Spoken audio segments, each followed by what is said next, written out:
여러분 안녕하세요. 잠깐 기도하겠습니다. 사랑하는 하나님 아버지 은혜를 감사합니다. 오늘도 이 진리의 말씀으로 우리를 거룩히 하옵소서. 성령님이 이 시간 함께 해주실 것을 믿으며 예수님의 이름으로 기도하옵나이다. 아멘.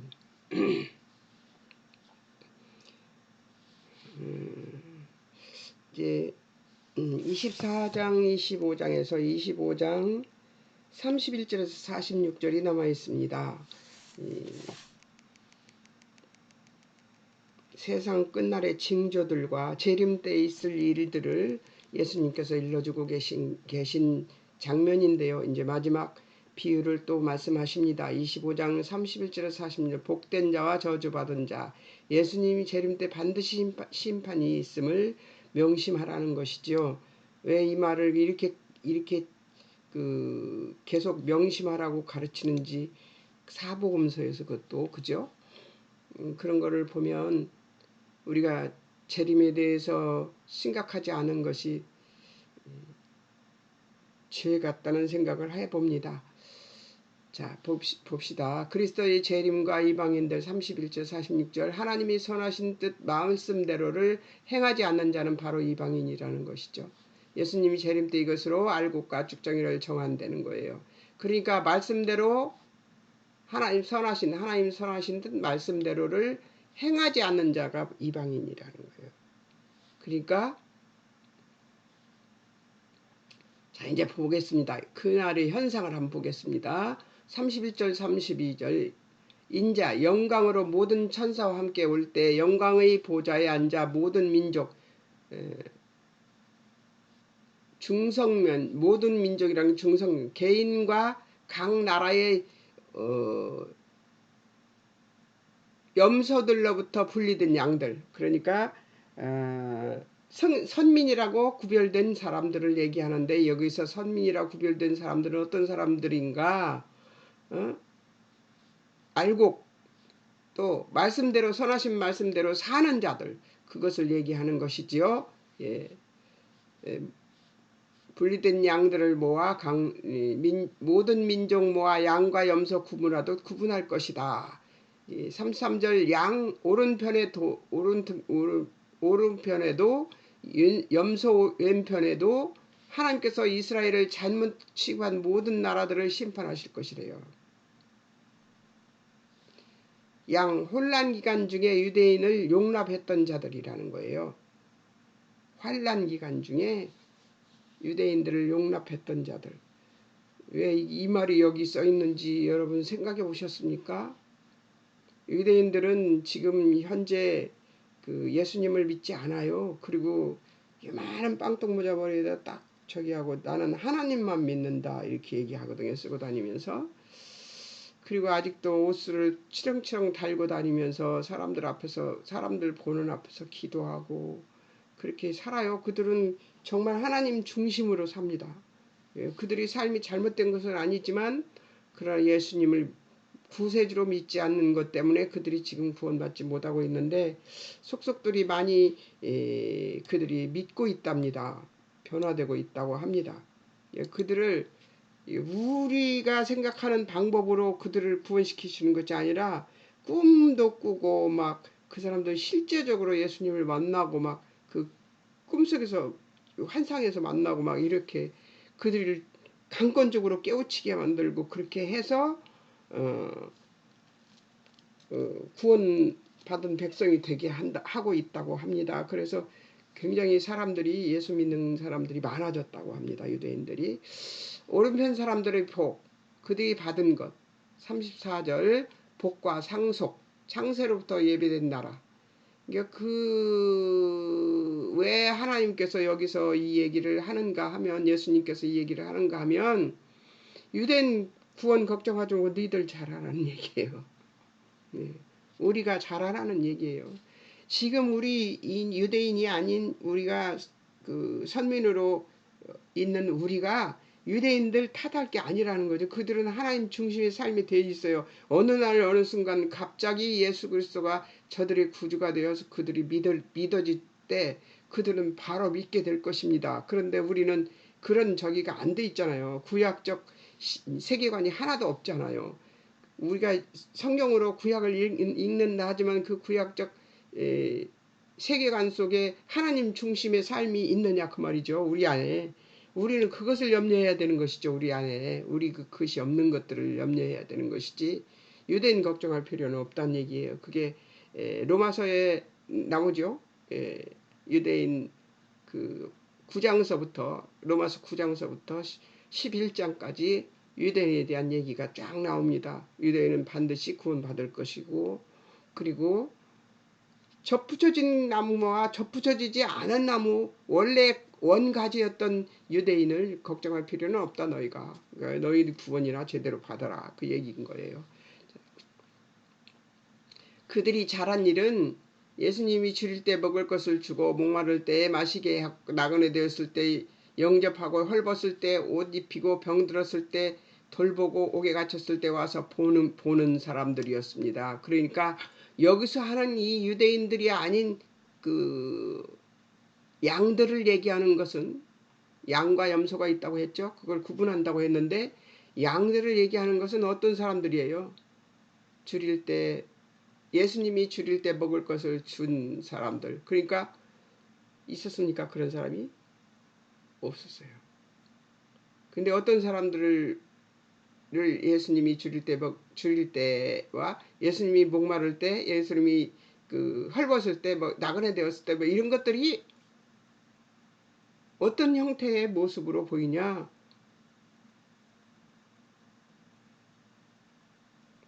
내 형제 중에 지극히 작은 자, 그가 예수님이 되어 우리 앞에 나타난다는 것이죠. 그러니까 누가 예수님이 되어서 우리 앞에 나타나서 우리의 도움을 필요로 할지 모르는 거예요. 그러니까 우리가 살 때 어떻게 살아야 돼요? 그냥 우리 목사님 말씀대로 하면 착하게 살면 됩니다.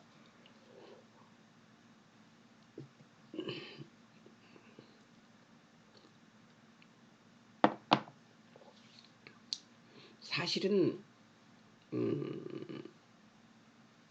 어제 가서 링거를 또 맞고 왔는데요. 그래도 아직도 몸이 썩지 않네요. 금요일날 내일 가서 한 번 더 링거를 맞아볼 생각입니다. 이 질병이 온다는 것은 아주 나쁜 것 같아요. 왜 그러냐면 질병이 오면은 힘이 약해져요. 마음도.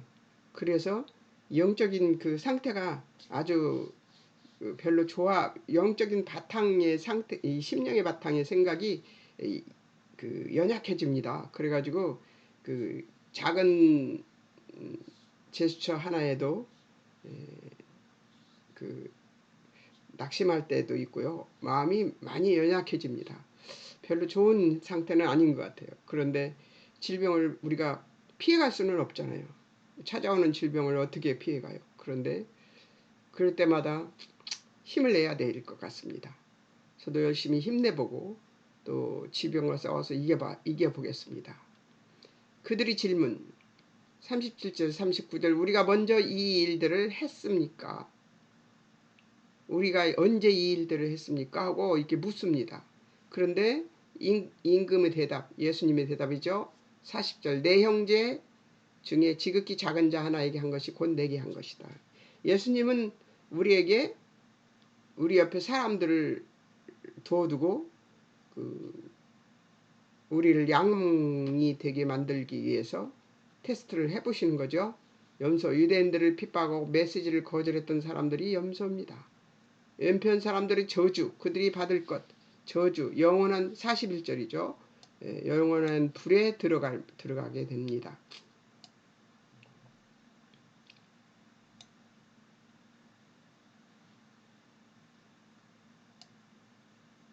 영원한 불이 뭘까요? 예수님을 떠나 마귀와 그 사자들을 위해 예비된 곳이 바로 영원한 불입니다. 지옥이 지옥. 그들이 잘못 42절 예수님이 줄일 때 먹을 것 주지 않고 목마를 때 마시게 않고 나그네 되었을 때 영접하지 않고 헐벗을 때 옷 입히지 않고 병들었을 때와 옥에 갇혔을 때 돌보지 않았다고 얘기하십니다. 나 이런 거 보면 무서워요. 왜 그러냐면 내가 언제 이런 사람들이 내 옆에 왔을 때 내가 바르게 행동하지 않았을 수 있겠다 하는 생각이 들어서 겁납니다. 그들의 질문 44절 언제 이 일들을 하지 않았느냐고 질문을 합니다. 우리가 언제 그런 일을 하지 않았느냐. 임금의 대답 이후 45절 이 작은 자 하나 유대인에게 하지 아니한 것이 곧 내게 하지 아니한 것이다. 그러니까 예수님은 모든 사람에게 평등하신 분이십니다. 이 인격을 갖추는 것이 굉장히 어렵습니다. 모든 사람들에게 평등하다. 예, 정말 그렇지 않은 것 같아요. 요즘 제가 겪는 일인데요. 하다 보니까 너무 한도 끝도 없어서 조금 자제하고 있는 중이거든요. 근데 그 자제하는 것을 바르게 받아들이지 않는 나쁜 것으로 받아들이려고 하는 모습이 보여서 그걸 다스리는데 참 어렵습니다. 사람은 참 영물이라서 그런지 하나님께서 우리에게 성령을 영을 주셨잖아요. 우리 영혼을 주셨잖아요. 그러니까 그것이 있는 존재이기 때문에 짐승하고는 완전히 다른 것 같아요.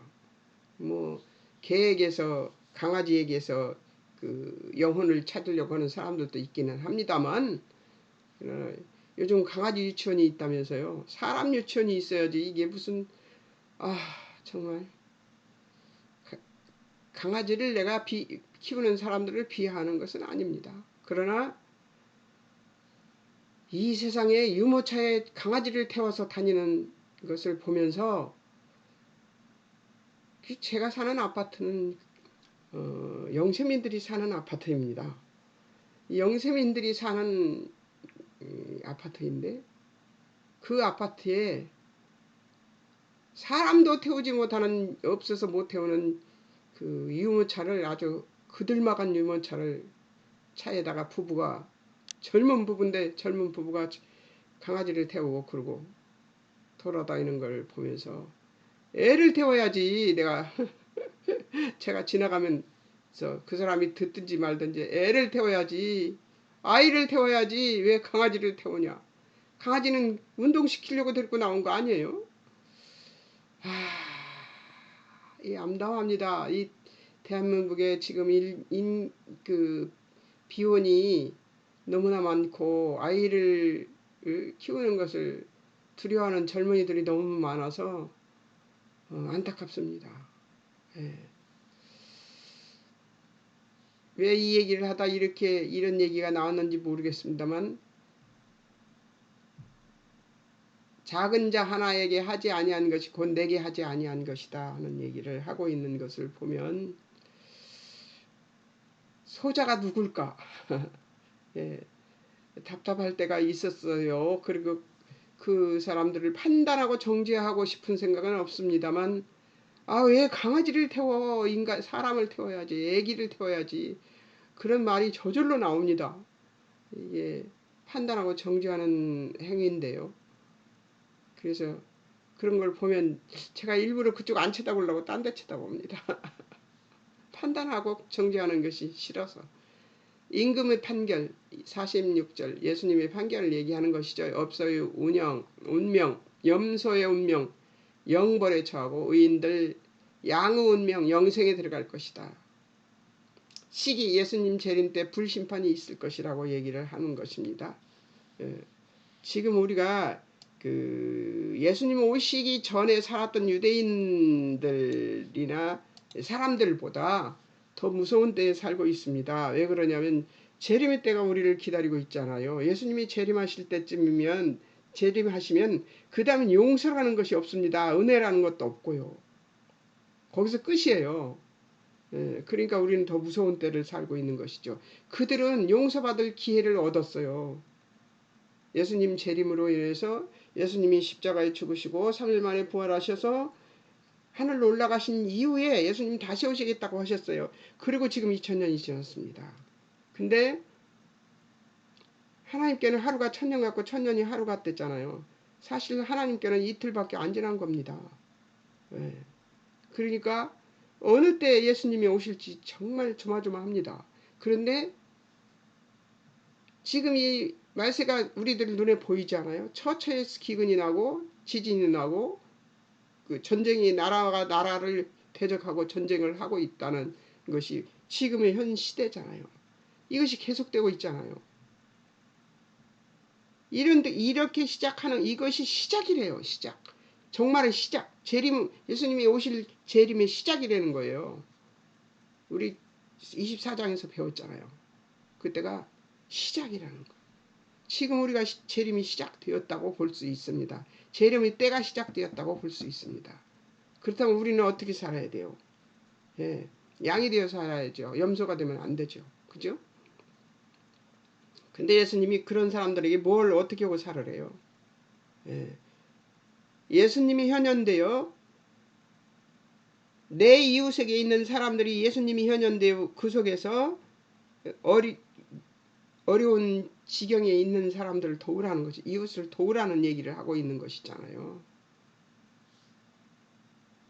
근데 우리 너무 개인주의가 되어가고 있잖아요. 그렇게 우리 하던 우리나라도 개인주의가 되어가고 있습니다. 미국 서방 국가들은 우리가 아니라 나죠. 예, 내가 최우선이고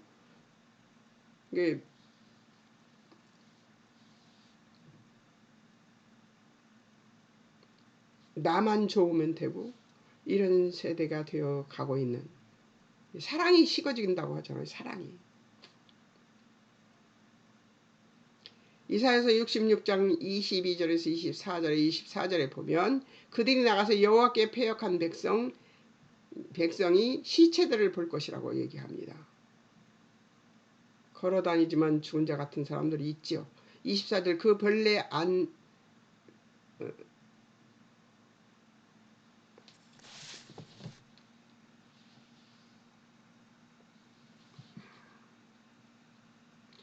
그 벌레 안 죽고 불 꺼지지 않으면 모든 혈육에게 가증함이 될 것이라는 거예요.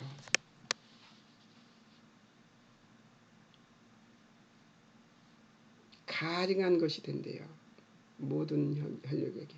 마태복음 5장 11절에서 12절 성령과 불로 세례 주실 예수님 손에 키를 들고 자기의 타작마당을 정하게 하사 알곡을 모아 곳간에 들이고 쭉정이 꺼지지 않는 불에 태우실 것이라고 얘기합니다.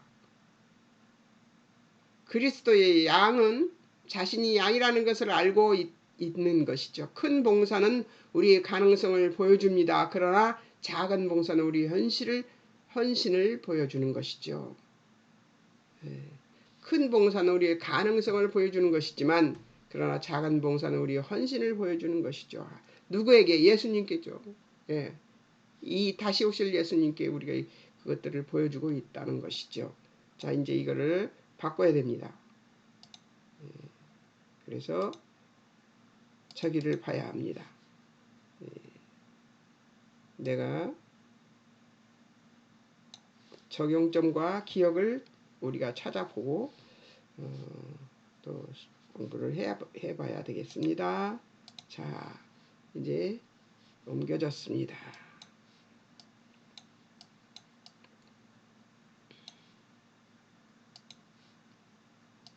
예, 주의 날을 항상 인지하고 깨어있어 준비하고 충성되고 지혜롭게 기다리는 자가 되어 있는가 하는 것을 질문했습니다.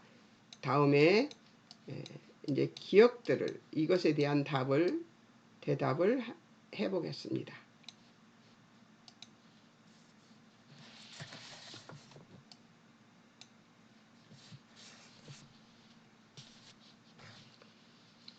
제자들이 예수님께 예루살렘의 멸망 시기와 세상 끝날의 징조를 질문하고 있어요. 24장에. 근데 24장 전체가 하나의 답변으로 일관하심을 볼 수 있습니다. 성전 파괴는 AD 19년에 착공해서 40여 년에 걸쳐 63년에 완공되었으며 AD 70년에 로마 장군 타투스에 의해 멸망하면서 성전이 파괴되어 1948년 지금의 자리로 돌아올 때까지 2000년 가까운 유랑 생활을 이스라엘이 하게 됩니다. 근데 1차 멸망을 한 거죠. 이것을 볼 사람이 있다고 그랬어요. 예수님이 다시 오실 것은 어떻게 다시 오신 거예요? 무덤에 들어가서 3일 만에 죽은 자들 가운데서 살아나셔서 부활하신 다음에 며칠 동안 계셨어요. 40여일 동안 거기 계시다가 하늘로 올라가셨잖아요. 그러니까 예수님의 부활을 본 자들이 있을 것이라는 예수님 말씀은 안 틀린 거예요. 그리고 성전이 무너질 것이라는 얘기를 했잖아요. AD 70년에 로마 장군 타투스에 의해서 멸망하면서 성전이 파괴되어서 1948년 지금의 자리로 지금 이스라엘이 이제 그 아주 작은 땅을 차지하고 이스라엘로 돌아왔잖아요. 48년 동안 2000년 가까운 유랑 생활을 했다는 거예요. 예수님의 날짜로 치면 이틀 가까운 유랑 생활을 하고 유대인들이 지금 이스라엘 자리를 차지한 거예요. 2000년 동안 나라가 없이 살았어요. 이스라엘 백성들이. 그럼에도 그들은 안 변하고 예수님을 믿지 않습니다.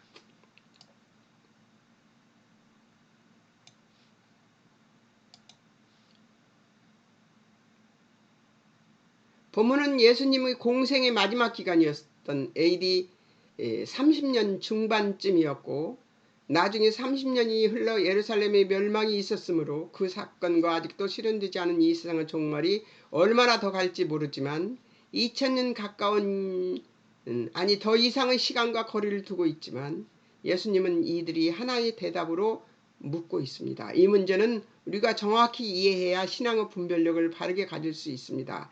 이 두 사건은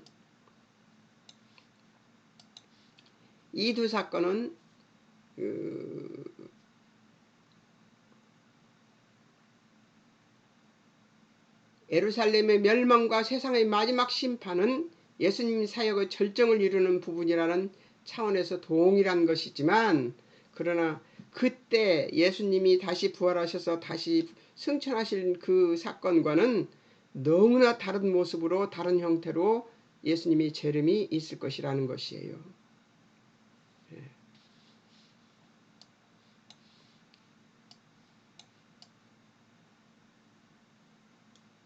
그때는 예수님이 심판하러 오시지 않았어요.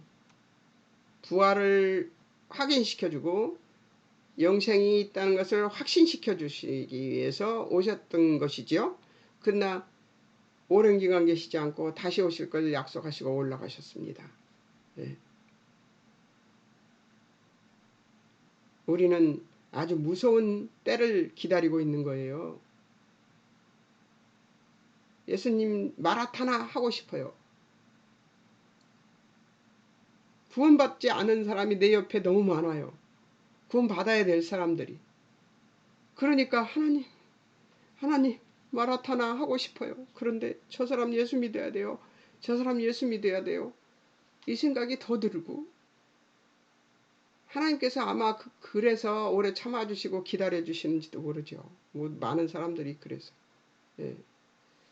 구원을 얻은 자들이 영원한 나라, 최후에 허락된 하나님 나라를 이어받듯이 십자가를 수용하지 않는 자들에게는 영원한 형벌이 있을 것이기에 구원이 일어난 것만큼 심판도 이미 일어난 것이어서 두 사건은 본질상 하나인 것이다.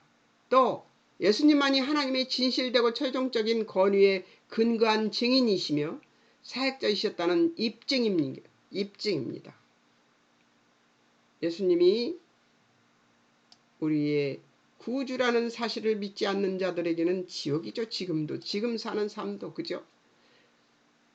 예수님만 진리이고 생명이고 또한 예수님 한 분에게만 구원과 심판이 있다는 것에 있어서 예수님 믿으면 구원의 반열에 서고 예수님 거부하면 심판의 자리에 서는 것도 그래서 AD 70년에 일어난 예루살렘 멸망이라는 사건 속에 있는 하나님의 심판과 예수 그리스도의 메시아 되심의 증거들은 마지막에 일어날 우주적 최종 심판의 성격과 본질이 일치되기 때문에 예수님께는 이 두 사건을 하나의 답으로 계시하시는 것입니다.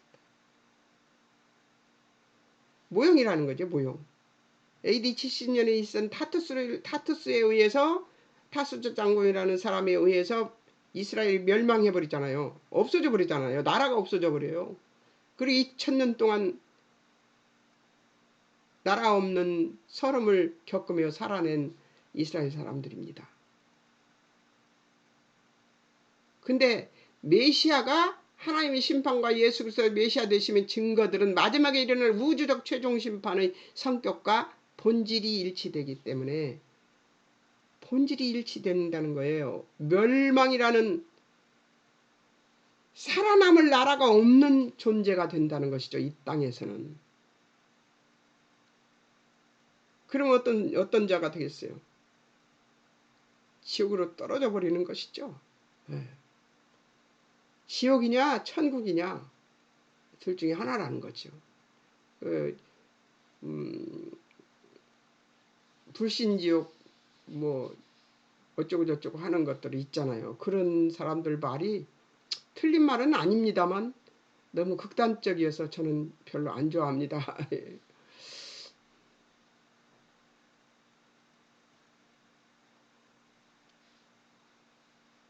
성경의 다른 예는 다니엘서 7장 다니엘이 환상을 본 내용에는 당시 이스라엘에 접근한 실제했던 바벨론, 페르시아, 알렉산더 장군 제국과 로마 제국에 대한 환상이었고 그것으로 상징된 앞으로 역사의 진흥과 종말에 관한 계시였던 것이죠. 지금 계속해서 종말을 하나님은 말씀하고 계시는 거예요. 우리의 역사 속에서. 근데 사람들은 예수님의 재림을 아주 편안하게 기다리고 있어요. 조급해 마음이 전혀 없는 것 같아요. 두려운 마음도 전혀 없는 것 같고. 우리 목사님이 그런 말씀을 하시더라고요. 나는 여기 서서 방방 뜨는데 너무나 편안한 자세로 두려워하지 않고 말씀을 듣는 사람들을 보면 너무 마음이 아프시다고 하시더라고요.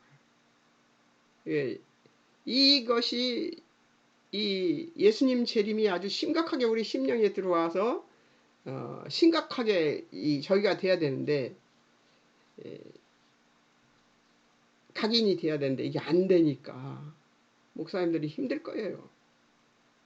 제가 담임 목사가 안 된 것이 얼마나 감사한지 모르겠습니다.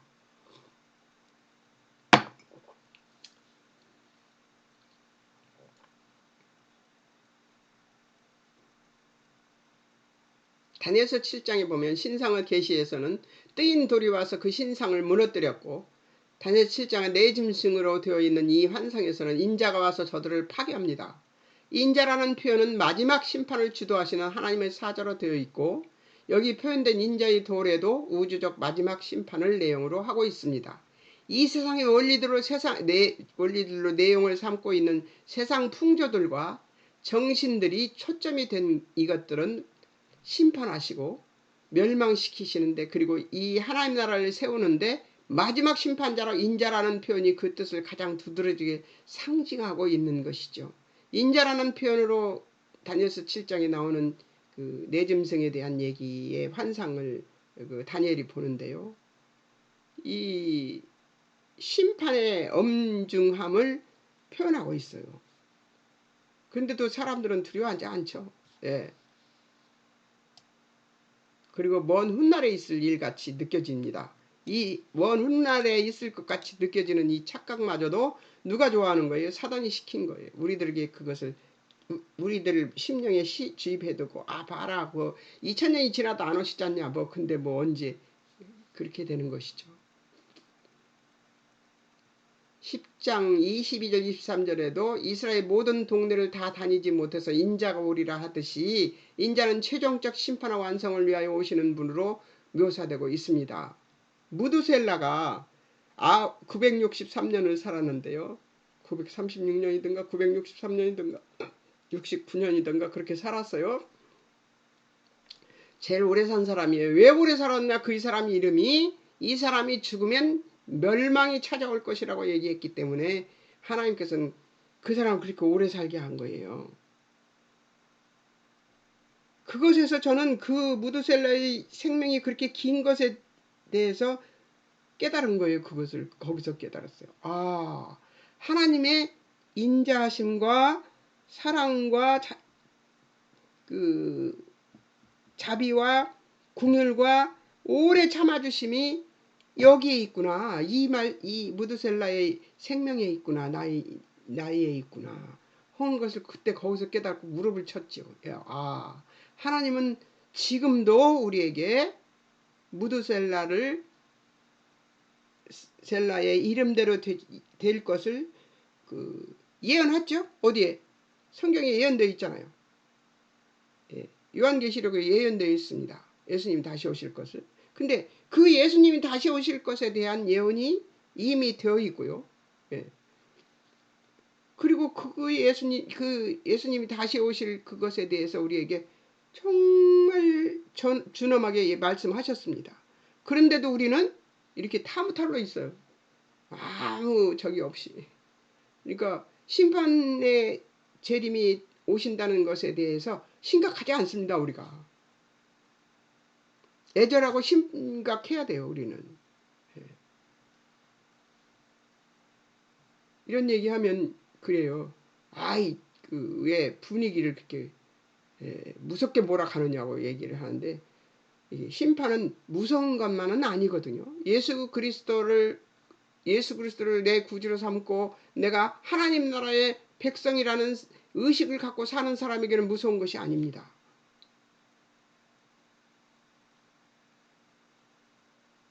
이 심판의 종말이 곧 도래할 시기에 우리가 지금 해야 되는 것은 예수 믿는 자의 종말은 매일이 되고 종말을 맞이하는 그 나라와 의를 구하는 싸움도 매일이어야 한다는 것입니다. 매일 우리가 그 종말을 사는 자들처럼 예수님이 금방 재림하실 것처럼 살아야 된다는 거예요. 하나님이 사람이 되어 무엇을 하는 것이 아니라 무엇이 되어야 하는가의 싸움을 싸워나가며 신앙에서 얻어지는 환희와 나의 못남으로 만들어지는 갈등의 헷갈림 속에서 매일의 싸움을 싸워나가야 하는 것이 신자의 일임을 반드시 기억하고 실천해야 된다는 것이죠. 저부터도 이렇게 하고 정신을 차려야 됩니다. 아파갖고 이렇게 쳐져갖고 있으면 안 되는 거죠. 예. 아, 정신 차려야 되겠습니다. 언제 종말이 올지 모르는데 이렇게 푹 퍼져갖고 이렇게 아파갖고 이렇게 있으면 안 되죠. 예. 네 번째, 예수님의 답변들은 마지막 종말이 있을 수밖에 없는 죄악된 풍조와 특성을 설명하고 계십니다. 적그리스도가 일어나고 재난과 난리가 그 특성을 이루고 있는 것이 말세의 세상 풍조이며 특징입니다. 요한복음 16장 7절에서 11절에 보면 예수님이 하나님께로 가셔서 성령님이 오시도록 하겠다고 하시는 이 장면은 성령님의 임재는 예수님의 부재를 뜻하는 것이기도 함을 뜻하는 것입니다.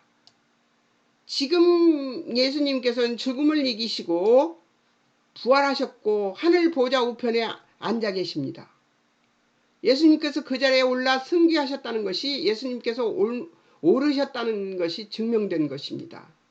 그러니까 예수님이 이 땅에 오셔서 사람들에게 나라를 다시 세우고 다윗이 일으켰던 흥왕하는 나라를 만드는 것을 중요시 여긴 것이 아니라 사람을 구원시키고 영혼을 부르셔서 최초에 하나님께서 인간을 만들었던 그때에 하나님이 하시려고 하셨던 사람에 대한 복주시기로 하신 그 약속을 지키시고 그것을 온전케 하시기 위해서 사람을 하나님 나라의 백성으로 부르러 오셨다는 거예요. 이 중에서 추려가시겠다는 거예요. 우리 중에서. 예, 추려가시겠다는 거예요. 하나님의 백성으로. 최종적인 것이죠. 이것은. 은혜도 다시는 없고 자비도 다시는 없고 긍휼도 다시는 없습니다. 그런 심판을 우리는 기다리고 맞이하고 있는 중입니다. 우리는. 그러니까 우리가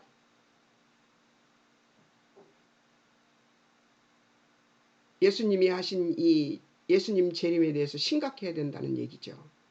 예수님은 45절부터 적극적으로 종말을 기다리는 자세를 준비하고 있어야 하는 것이며 25절은 어떻게 준비하고 있어야 하는가에 관하여 비유를 설명하고 계신 것이죠. 네. 그러니까 재림에 대해서 어떤 생각을 갖고 있어야 되고 어떤 태도를 가지고 있어야 되는가에 대해서 24장, 25장은 그 얘기를 예수님이 하시고 계신 거예요. 24장에서 얼마나 길어요. 24장이 24장이 몇 절까지 있는 줄 아세요? 51절까지 있습니다. 왜 재림에 대해서 예수님 다시 오실 것에 대해서 이렇게 많은 할애를 하셨을까요? 우리가 유념해야 되기 때문이에요. 우리가 각성하고 예수님의 재림을 각성하고 기다려야 되기 때문에 예수님이 이 얘기를 하신 것입니다. 제자들은 아마 알아듣지도 못했을 거예요. 이게 무슨 말인지. 이 비유들은 깨어있는 곧 지각이 있고 의식이 있고 준비하고 있고 지식이 있다는 의미의 게임입니다. 그것은 아무 때여도 괜찮은 수준과 내용과 상태에 있는 것을 말하는 것입니다. 어느 때에 예수님이 오셔도 아무 상관이 없는 그런 사람 수준, 그런 수준까지 올라 있어야 된다는 거죠. 우리 믿음이. 등불의 기름이 없는 것은 곧 외식하는 자의 벌에 처할 죄라는 것. 십자가로 말미암아 죄와 사망에서 구원한 하나님의 백성들을 그리스도의 몸으로 보내지는데 몸으로 보낸다는 것은 그리스도께서 모든 복된 것과 거룩한 것의 공구먼이 되신다는 것이며 모든 복된 것과 거룩한 것의 공구먼이 되신다는 것이죠. 바로 포도나무와 가지 비유 같은 것으로 그리스도로부터 영원에 속한 것, 신령한 것, 거룩한 것, 복된 것, 진리와 생명에 관한 것들이 몸에 공급되며 명령된다는 것인데요. 하나님과 교통하지 않으면 이 일이 이루어질 수가 없죠. 예수님과 교통하지 않으면 이 일이 이루어질 수 없어요. 예수님 안에 있지 않으면 그럴 수 없습니다. 그러니까 우리는 지금 무슨 일을 해야 되냐면 예수 안에 있는 연습과 삶을 살아야 된다는 거죠.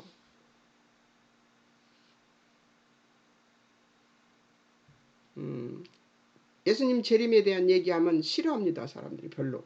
설교 시간에 그 예수님 재림 얘기 나오면 한풀 줬고 이렇게 했다가 그 얘기 나오면 또 이렇게 뒤로 물러앉는 사람들이 참 많습니다. 심각해요. 우리가 제자들이 알아듣지 못하는 예수님이 죽고 3일 만에 부활한다는 얘기를 알아듣지 못하는 것이 답답하잖아요. 읽다 보면은 사복음서를 읽다 보면. 근데 그걸 답답해 할 것이 아니라 지금 우리가 예수님 재림에 대해서 심각하지 않은 것을 답답해야 되는 것이죠.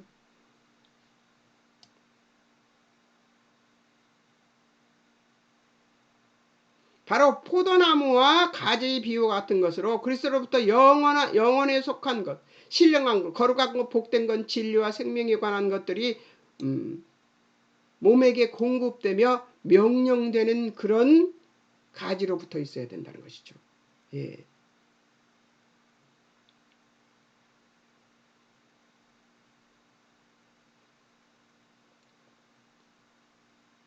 등불의 기름이 없는 것은 곧 외식하는 자의 벌에 처할 죄라는 것으로 십자가로 말미암아 죄와 사망에서 구원한 하나님의 백성들을 그리스도의 몸으로 보내지는데 몸으로 보낸다는 것은 그리스도께서 모든 복된 것과 거룩한 것의 공급원이 되시는 것이며 바로 포도나무와 가지의 비유와 같은 것으로 그리스도로부터 영원에 속한 것, 신령한 것, 거룩한 것, 복된 것, 진리와 생명에 관한 것들이 몸에게 공급되며 명령된다는 것이죠.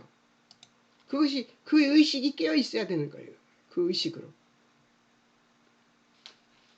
지금 들으시는 분들도 이것에 대해서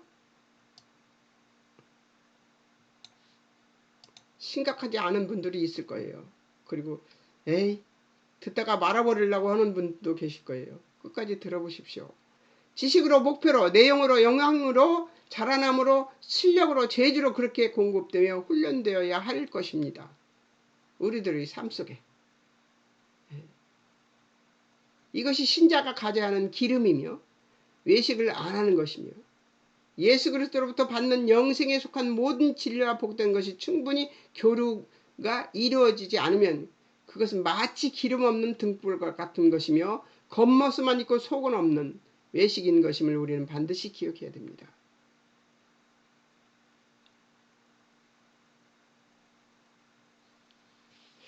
오늘 혼나는 것 같은 생각이 들지 않으십니까?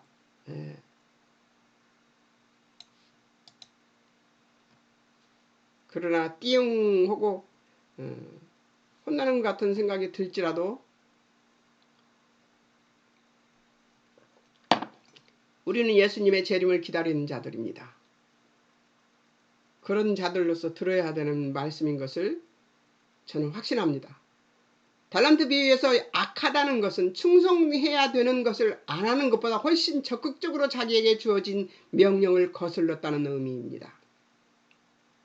무슨 말이냐면 달란트 비유에서 악하다는 것은 충성해야 되는 것을 안 한 것보다 훨씬 적극적으로 자기에게 주어진 명령을 거슬렀다는 의미입니다. 훨씬 적극적으로 시키는 일을 안 하는 것보다 훨씬 적극적으로 자기에게 주어진 명령을 거슬렀다는 얘기입니다. 우리가 맞이할 종말은 아주 부정적이거나 소극적인 종말이 아니라 아주 적극적인 종말입니다. 맞습니다. 아주 소극적인 종말은 이미 예수님이 부활하신 다음에 올라가실 때 소극적인 종말이 이루어졌습니다. 다시 오실 것이다. 내가 다시 오실 것이다. 올 것이다 하고 얘기하고 가셨습니다. 그 다시 오실 것이라는 그 얘기를 한 것은 그만큼 유예하다 이 얘기를 하고 계신 것이었죠. 그만큼 내가 그 시간만큼은 내가 너네들을 은혜로 잘못되어도 용서해주고 자비로 구원시켜주고 할 거다. 그 기간이 지금입니다. 그런데 이제 곧 끝날 거라는 거예요. 그것은 아주 적극적인 종말인데 그것은 심판과 구원 두 가지밖에 없습니다. 은혜가 없습니다. 그때는 은혜를 빠져버리고 하나님의 사랑도 빠져버립니다. 하나님 나라의 완성은 물론 환경과 조건과 장소의 완성과 함께 더 중요한 그 나라의 백성된 우리의 완성을 목표하는 것으로 우리는 소극적 자세가 아니라 주님을 머리로 한 그분의 가지로 몸으로 부름받은 대로 연합해 생명과 거룩을 공급받아 우리의 완성을 이루어 나가야 한다는 것이죠. 적극적으로 해야 된다는 거예요.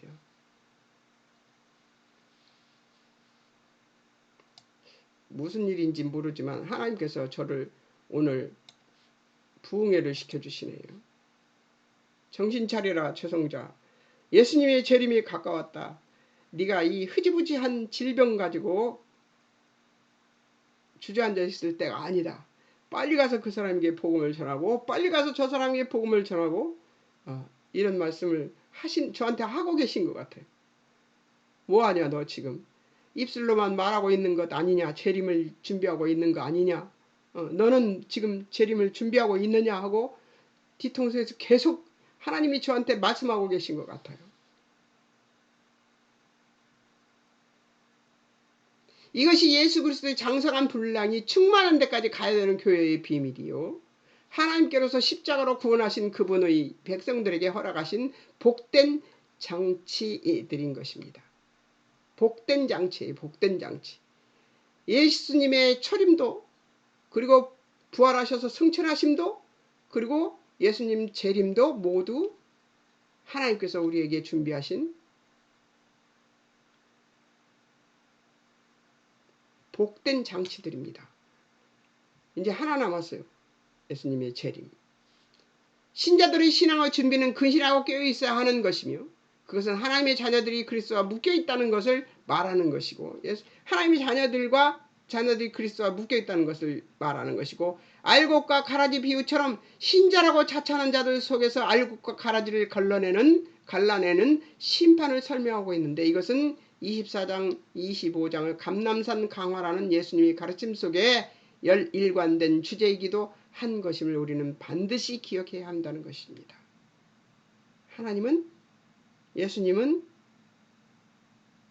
예수님 다시 오실 때까지 우리에게 무엇을 맡겼어요? 복음을 맡기셨습니다. 우리가 맡은 바 복음을 한 명이라도 더 그 복음으로 한 명이라도 더 구원시켜서 예수님 다시 오실 때 칭찬받는 종이 되어 살아갈 수 있는 자들이 되어야 할 것입니다. 여러분은 어떻습니까? 어떻게 살고 계십니까? 나의 삶에 전전긍긍하고 있지 않습니까? 내 신앙에 전전긍긍하고 있지는 않습니까? 힘내십시오. 그리고 내 옆에 예수 믿어야 되는 그 사람들을 위해서 힘쓰고 애써야 될 것이라고 생각합니다. 열심히 기도도 하고 열심히 권면도 하고 열심히 격려도 해서 하나님 앞으로 많은 사람들을 부르시기를 원하시는, 최대한으로 사람들을 부르시기를 원하시는 하나님의 그 부르심에 부응하는 사람들이 되어야 할 것 같습니다. 아마 예수님 재림에 대해서 듣는 여러분은 굉장히 힘드셨을 것입니다. 그러나 꼭 해야 되는 말씀이기 때문에 예수님이 이 말씀을 마지막으로 하신 것 같습니다. 잠깐 기도하겠습니다. 사랑하는 하나님 아버지, 은혜를 감사합니다. 예수님의 때를 기다리는 우리들이 예수님의 때를 기다리는 사람 같지 않은 모습으로 안일한 마음에 사로잡혀 사는 자들은 없는지 돌아보게 하시옵소서. 우리의 그런 믿음의 구석들이 구석구석에 주여 나태한 부분들이 없는지 찾아보게 하시고 우리의 심령의 방을 깨끗이 청소하고 더 많은 사람들을 예수 그리스도의 복음으로 부르시는 하나님의 그 은혜를 증거하는 우리들이 되어야 할 것 같습니다. 하나님 도와주시옵소서. 우리는 우리 힘으로 이 일들을 이뤄낼 수 없습니다. 우리는 우리 삶에 급급하여 예수님의 사역에 동참하는 일을 정말 무감각하게 살기도 합니다. 하나님 도와주셔서 우리가 감각 있는 자들처럼 살아서 종말을 준비하는 믿음의 사람들로 거듭나는 자들 되게 도우시고 인도해 주시옵소서. 주님이 함께 해주실 것을 믿고 의지하며 예수님의 이름으로 기도합니다. 아멘. 여러분 안녕히 계세요. 그리고 다음은 26장이 관찰이 있습니다. 26장 관찰해 오시면 좋겠습니다.